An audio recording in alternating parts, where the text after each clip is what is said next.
Joyce, for those who don't know, and I'm here with another video to inspire you, to encourage you, and to motivate you to live your best life. So today is a sunny day. I'm outside, but it's not actually that sunny. So my jumper is just, I know it seems a bit weird to say it's sunny and yet you have a jumper, but that's the London life for you. Anyway, today I'm going to talk about stepping into your greatness. And I know that sounds really odd, because what is greatness anyway? And isn't it subjective? Because every single person that thinks about greatness, it looks and feels different from any person that you know. So my greatness, for example, may be different from yours. And so we're not looking at collectively thinking about what one thing is for greatness, but rather, what does it mean for you? What does it mean to be great for you? For somebody, it might be getting a job that's really high profile, and really channeling their energies and their education towards that. For somebody else, it might be running their own business with lots of employees. For somebody else, it might just be a one-man show or band. For somebody else, it might be staying at home looking after their kids, but doing it really well. So redefine for yourself what greatness means. But I think for the purpose of this video, we're gonna be looking at greatness in terms of you being the best that you can be, with what you've got, and serving with that gift, whatever that might be. So when we talk about stepping into your greatness, I think the first thing you need to be really thinking about is who you surround yourself with. So do you surround yourself with people that inspire you, people that encourage you, or people that don't know where they're going, what they're doing, or even what they're going to do or eat for the evening or tomorrow? That's not where you want to be. In order for you to be better than you've been, you've got to be surrounded by people that are better than where you are. So I would always say find people that you want to be like, or epitomizes greatness for you. That doesn't have to be physical people. It doesn't have to be people that are living in this moment. It could be people that have transitioned, moved on, but lived great lives that you want to take bits from and emulate. So it's about finding people that inspire you, dead or alive, around you or not, in books or otherwise, and just really study their lives. Study how they do things. Look at what inspired them. Look at how their mindset was. And I think that will really get you to where you need to be. Because unless you find that for yourself, it's going to be a struggle. But also, I also don't believe that you need to have somebody physically or in books to achieve what you need to do. And I know that sounds like a bit of a contradiction, but sometimes your mind is the greatest. No, actually, not sometimes, all of the time. Your mind is the greatest tool you have. And so your vision may be something that no one else around you has or you're aware of. So that can also be an inspiration. If you can see it in your own mind, then it's possible for you, whether you see it around you or not. But in order to protect that, you've got to make sure that people who are around you are people that inspire you to be better. If they're not, you need to cut them off. You need to make sure that your voice is louder than anything else around you. I obviously don't mean that physically. I just mean in your own volume, in terms of the doubts that you have, that they're overcome by the faith that you have. And usually that's inspired or egged on, and grows because of what you feed yourself on a daily basis. So I would say that's the first thing you would need to do. The second thing I believe is choosing to do things differently. You've got to be able to do things, or be willing to do things, that you've never ever done before. There's a quote that I'm not sure I'm quoting it right, so forgive me, but it says, in order to do things you've never done before, you've got to do, no, how does it say?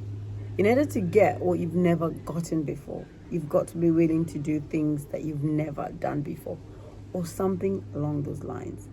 So if you wanted to be employed in a certain company, right, you would need to apply for that job and be working there, right? You've got to be willing to get up in the morning and get the bus or get the car, or whatever that's you've not done before. So if you've been unemployed, what you need to be doing differently is looking for a job so you can be employed. If you haven't done a business, for example, you've never run your own business before, then you've got to be willing to research about what it means to run a business.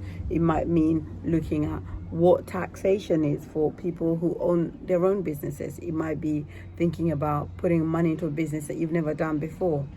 If you wanted, for example, to have a different body than you already have, it might mean for you looking at how you feed yourself. It might be meaning exercising in your life. Not always. It might mean going to the gym. So I think that it's different for every single person. But in order to do and to get what you've never gotten before, you've got to be willing to do something you've never done before. Let's say even the marathon. Say you wanted to run the London Marathon, right? In order to run the marathon, which is I think it's 26.5 miles, you've got to be willing to train. You've got to be willing to run. You've got to be willing to do that consistently in order to get to that goal. And then on the day of the London Marathon, which is usually around April, end of April, you've got to be able to put your trainers on, show up on that starting line, and go for it. So that's what I mean. In order for you to get what you've never done before, you've never gotten before, you've got to be willing to do what you've never done before. Right. Okay, sorry, my notes are kind of disappearing over here. So the other thing would be, why is this not going forward? The other thing would be letting go of fear. And I know fear is a massive thing. It was definitely a thing for me. And I didn't realize it because I thought fear in a traditional sense. The traditional sense means, sort of being anxious. It means being, like your heart racing. It means being nervous. And every time I went for something, I'm not nervous about it. So, for example, if it was about a job, I'd sort of say things like, well, I actually don't want that job. Or I think I'm not ready for that job. Or might be saying things like, I don't think I have what it takes. So there was no evident fear in that. But actually, when you think about what fear means, often it means not being, and of course it ties in with confidence as well, I think at some level. But I think fear for me was reconsidering whether I can do something or not, and attempting to do it. So the attempt was really based on, I don't think I can do it, although that wasn't very clear for me. Or it was something like, I don't want it right now. If I did want it, I'd go for it. And also things like, what was the other thing I was saying? I want to do it, but I don't have the time right now. And I realized for me, it was fear, laced also up with confidence, lack of confidence.